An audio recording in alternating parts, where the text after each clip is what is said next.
My name is Philip Stokes, and I'm an instructor here at Sling. And I grew up here in the South Bay and down the street in Torrance.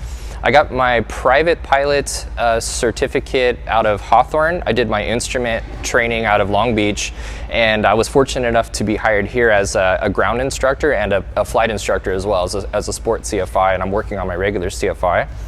I'm working on my commercial right now. And so private pilot, instrument rated. I have my tailwheel endorsement as well, and my high performance endorsement. And I just love to fly. I wanted to fly since I was a little kid. I was initially inspired to become a pilot by my uncle, who was an Air Force fighter pilot in Desert Storm. And he flew F4s, Phantoms, and A-10s. And when I found out like that flying was something that you could do, I was like obsessed growing up. I was 8 years old. So the first thing I ever wanted to be was a pilot. And all through elementary school, I was obsessed with airplanes.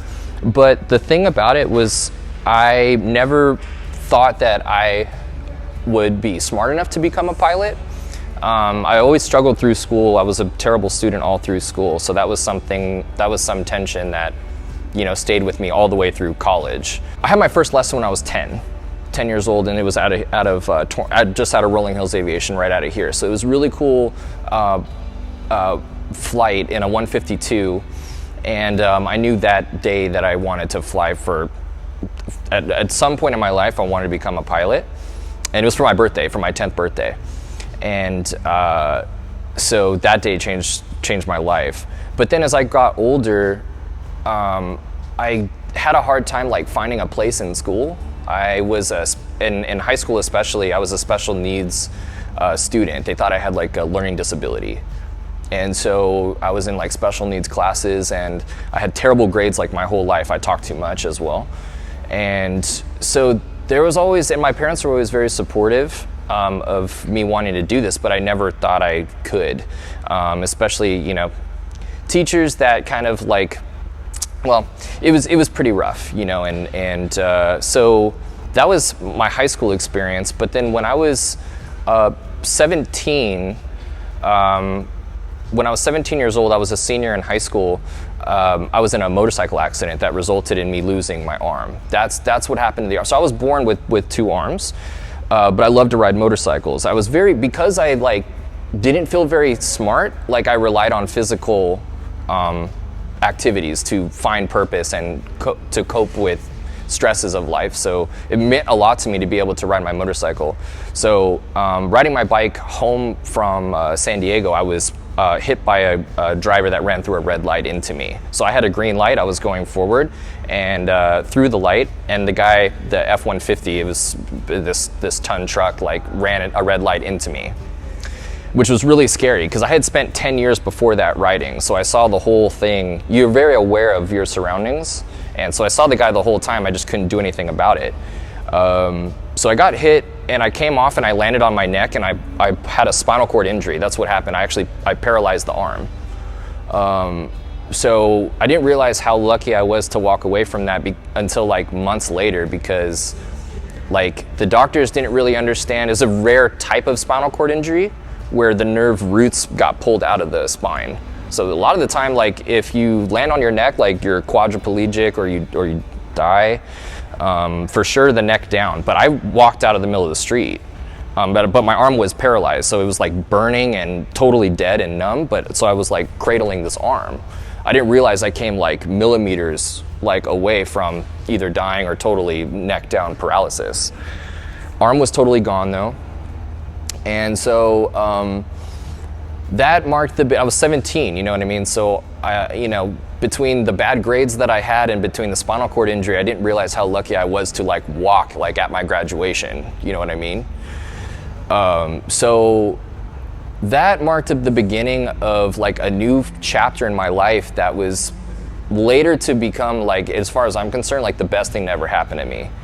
This injury because of where I was coming from, things that happened with my family, and losing my dad to a heart attack when I was 16. There were a lot of things that I was having a hard time with life, and it's just interesting how something like this has to happen, where a lot of change comes from something like this, and I needed it. So Anyway, it marked the beginning of like a new phase of my life, of a new phase of like uncertainty.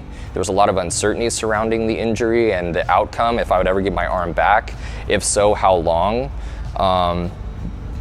A lot of major surgeries that I had year to year. I had the arm actually attached for 6 years in an arm sling. Every day I was in and out of an arm sling for 6 years because we were just trying to figure out what is the story with the arm, what is the extent of the damage, can there be anything done to it to try and fix it.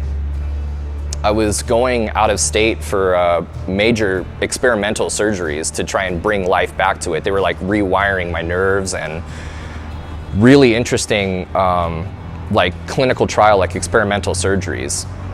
But ultimately, like day by day, like the arm just shrank down to like the bone because it just like wasn't being used, you know, like it was just dead. So the atrophy just shrunk it more and more and more, and my hand would like dislocate, and it was terrible.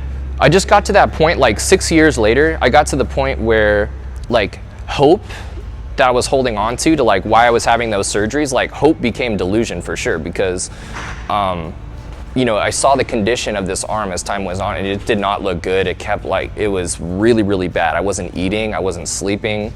I couldn't even walk without it dislocating.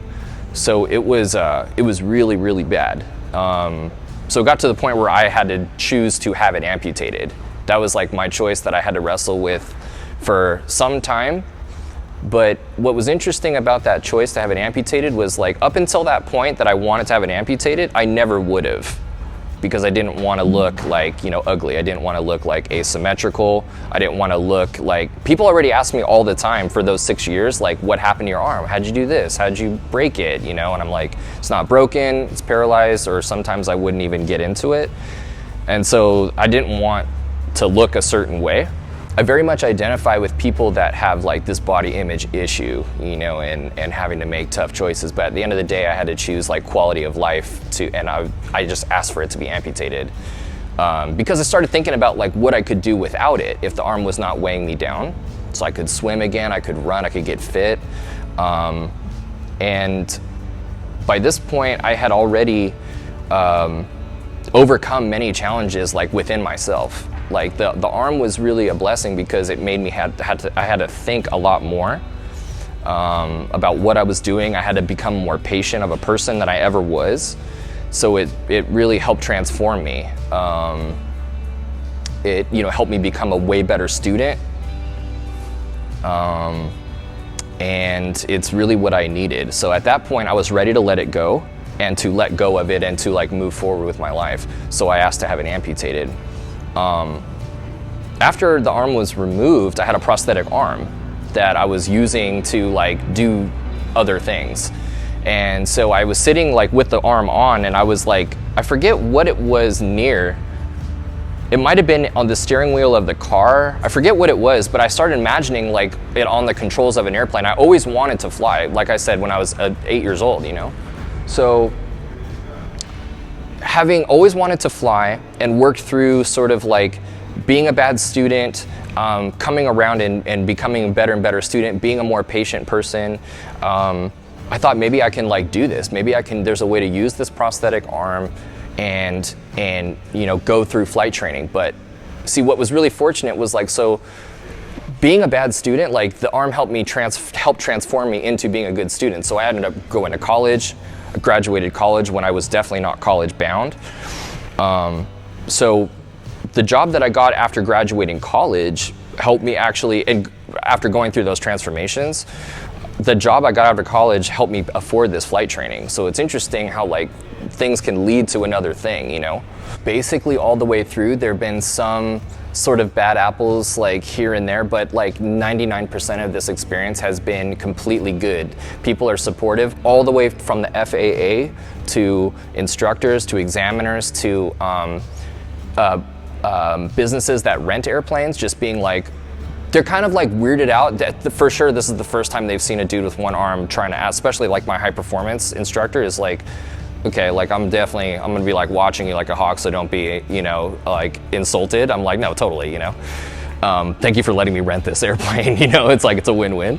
But no, the FAA right off the bat, going from my pre-solo requirement, I had to go to the FAA and justify that I could fly solo. They're like, yeah, sure, if you can show us that you can do everything you need to do, we better, you know, power to you. So they're like, you're gonna have to show us. So I had to take an FAA inspector up, and I did everything I needed to do, and he's like, cool, and he signs me off.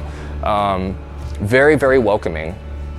From an examiner standpoint, examiners, they have never given me a hard time. They're always like pulling for me. They're, you know, obviously they're there to do a job, and they're there to impartially evaluate my performance, but they're like really, I think, not impressed. I mean, I think they've told me that they're impressed, but the thing is they're very, I don't know, they're moved. They are, these guys, these examiners that have seen it all, you know, are allowing themselves to be moved by this disabled pilot who has made it to this stage, and they're totally open to it. They're not looking to fail me. They're not skeptical of me, and it's just been, yeah, super, super positive experience. Yeah, the other thing I'll say about the aviation community, some aspect about it, like, so I fly kids as well. Like, one thing I do is Young Eagles. So EAA has this great program called Young Eagles that mentors and flies these young aviators, these young kids that want to get into aviation, and it helps inspire them to pursue a career in aviation, an education in aviation. And so that's another really cool thing about the community, is like there are these pockets where these really great causes are going on. Like I'm doing one in September for disabled kids specifically, which is awesome. I'm hoping for some amputees, or just who knows, you know. And the fact that there are these pockets in aviation in the community that reach out to kids, and that, you know, that mentor youth and give them these experiences to fly in an actual airplane.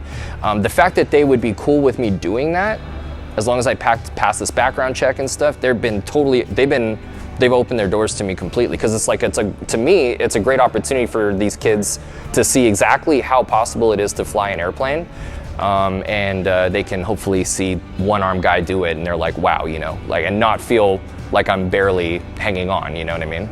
Awesome. So my next question is, what's next for Phil? What are your future goals?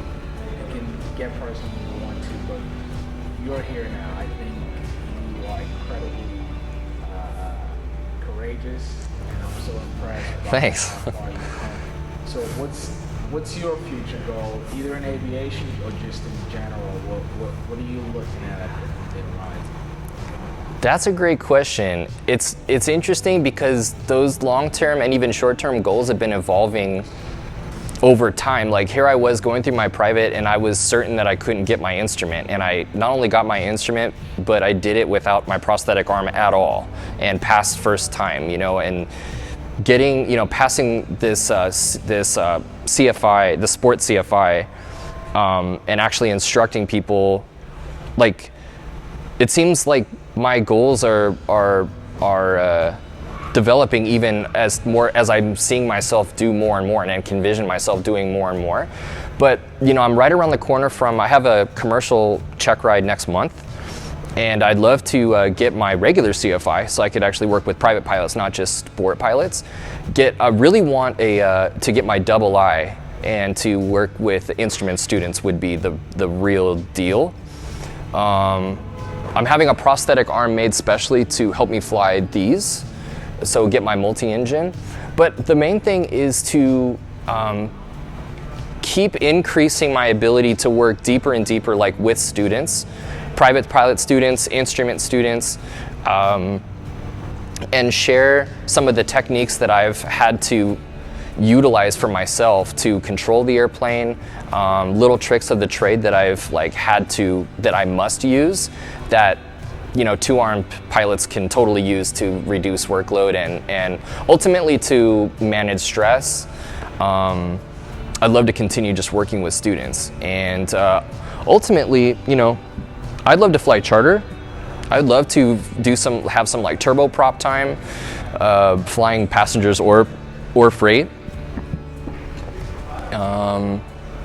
I would, yeah, I'd love to do some like Part 135 flying. So if anybody's out there that is open to, you know, disabled pilot, but that, you know, loves flying and that, I mean, definitely is on the verge of developing some like serious skills, that's, you know, got enthusiasm for sim and enthusiasm for safety and relating to people and just representing a company well, like I'm totally all about it.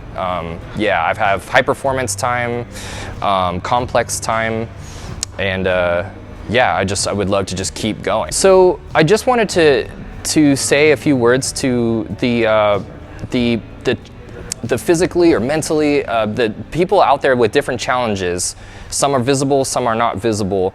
People with challenges out there that want to either fly airplanes or get into art or playing an instrument or some sort of challenging activity that you're not sure if you can make it or not because of things that you've gone through in your life, or you're thinking that you're not able to, you know, to make it. I'm here to tell you that you can make it, that through patience with yourself and with the process, you can do this. You can do what it is that you want to do. That as long as you maintain this healthy perspective on where your skills are right now, where they can be if you allow that practice to take you places, have that healthy perspective to know where you are in that process and to not give up and to stick with that process no matter what, okay? To keep a positive mindset on why you're doing what you're doing, and to know that you positively, with certainty, can do this thing. That conviction is so important in terms of the perseverance and sticking with the program, and not only sticking with the program, but adaptation is the name of the game. No matter who you are, if you're totally able-bodied, or, you know, or able-bodied or not, adaptation is the way to go. So the last thing I'll say is that you need fuel. So whatever you're passionate for, that is what you need. That passion is what you need to use for that fuel in order to get to where you need to go. What are you passionate about? What makes you you? What excites you? What gives you challenges that through overcoming those challenges, you can learn more about yourself? And I think that's the most important thing, is that we need to see challenges as opportunities, not as things that you know, we are defined by. Like, we're not defined by our challenges, but who we are as we work through these challenges. That's what's most important. And I'm here to tell you that you can make it. Think about the guy that wanted to fly as a kid, who survived a spinal cord injury, got his arm amputated, and learned to fly airplanes, and never gave up on a childhood dream to fly. You can fly in your own way, whether it's airplanes or not. If you are interested, I'd love for you to visit my Instagram page. It's phil.is.stoked.